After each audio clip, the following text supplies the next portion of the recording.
تخت نشین و بر تا ابدالآباد. ستایش حرمت جلال و قوت از آن تخت نشین و بر تا ابدالآباد.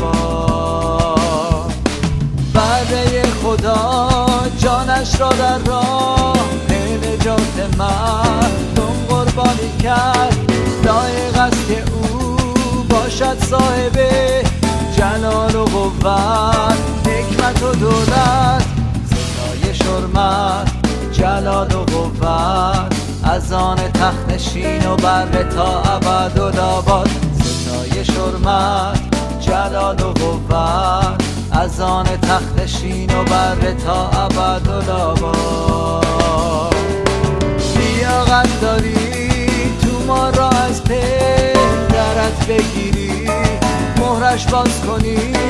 لیاقت داری آن را بخوانی، چون که جانت را قربانی کردی. ستایش حرمت جلال و قوت از آن تخت نشین و بر تا ابدالآباد. ستایش حرمت جلال و قوت از آن تخت نشین و بر تا ابدالآباد.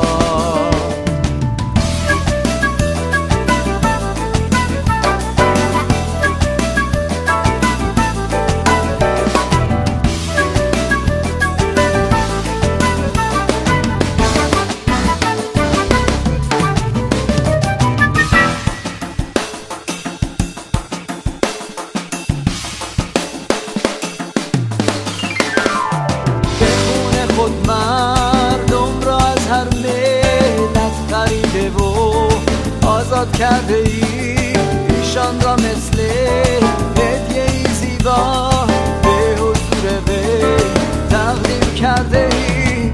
ستایش حرمت جلال و قوت از آن تخت نشین و بر تا ابدالآباد. ستایش حرمت جلال و قوت از آن تخت نشین و بر تا ابدالآباد. ایشان را به سلطنت رساندی مثل کاهنان خدای ما.